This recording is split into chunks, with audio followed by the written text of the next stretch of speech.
Okay folks, we got a couple of first gens here, and on that truck there, she was having trouble starting after letting it sit for a while, and I ended up changing the lift pump, the mechanical lift pump on the driver's side of the engine down low below the fuel filter, and that fixed that problem.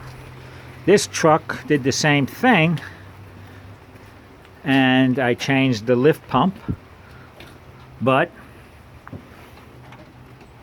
it still had the problem, and the lift pump worked fine during the bench test. So there's the lift pump there, down there. So that's the new Carter one from Rockwell Auto, 20 bucks or so, 25 bucks. So anyhow, it's good to change that.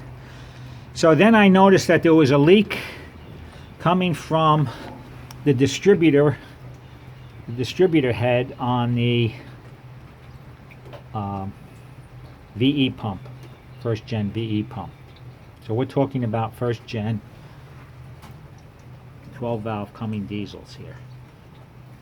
So rather than take the whole pump off, I took all the lines off, and this bracketry here for the throttle, and then you loosen the pump bolts, and the pump will get pushed back because there's some springs in there in the mechanism internally, and it reveals the O-ring right there in the gap. There's the O-ring.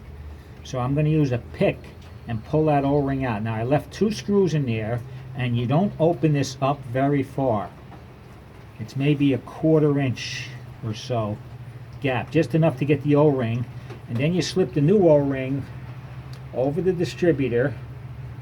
You go over that there solenoid fuel inlet valve first, and the whole O-ring will fall into the groove except for the 2 screws that I left in there. Actually, I have 3 screws in there now, but there'll only be 2 screws when I put the O-ring. So the O-ring will fall into the O-ring groove except at the 2 diametrically opposed screws, which is preventing this from falling out completely. And then what you do is, once it falls into the groove, you can put a 3rd screw in and then remove one of those diametrically opposed screws one at a time, put it back in, and the other one, and the O-ring sits in there. Grease the O-ring up.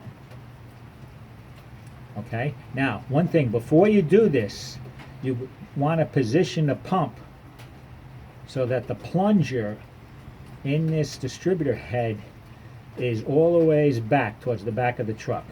And the way you do that is you take the center screw out of the distributor head. Here's the center screw here. Here's the center screw right here. You take that out, and where that screw is, I put this drill bit in there, and this drill bit is hitting the plunger, and I put a piece of tape around it so that it's right as the depth that this drill bit goes in is at the right depth, is at the maximum depth that you can insert it. Then I put a piece of tape there and I rotate the engine, and either it'll go in further if the plunger's already back towards the rear of the truck, or it'll get pushed out this way. Okay, so this, where the tape is now, is the furthest this drill bit will go into the pump. And I rotated the engine until it pulled away towards the back of the truck, and there's about an 1/8 inch of drill bit exposed. That's what I determined to be the maximum excursion of that plunger. So now the plunger is preloaded so that there's bits and pieces won't fall out when you back this distributor head out. Okay, so I didn't show you all the little BS details in between. I'm sure I have a very intelligent audience that could figure all of that out. So that's about it, ladies and gentlemen. So once I put the new O-ring in there, grease it up, put it in, remove those screws one by one so the O-ring completely drops in. Then you put the screws in and you push this back in and reassemble everything. Then you can go through a bleeding process. What I do is that lift pump over there has a little thumb thing right there, little thumb lever that you can pump and try to fill a pump up with as much fuel as I can. I'll figure out a place maybe where to bleed it, and then I'll put the injector lines on and leave them loose up at the injectors, particularly like the first one loose, the other one just snug, and go through a bleeding process. Okay, so this will save you many hours, I would say,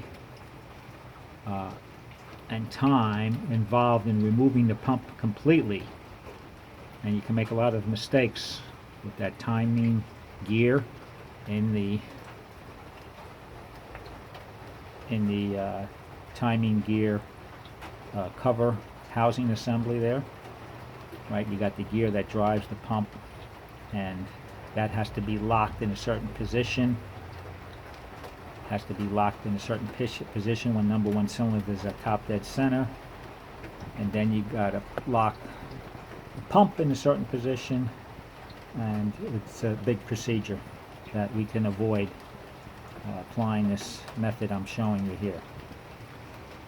Okay, so that's it. Hope you enjoyed my video. Maybe like it and share it. See you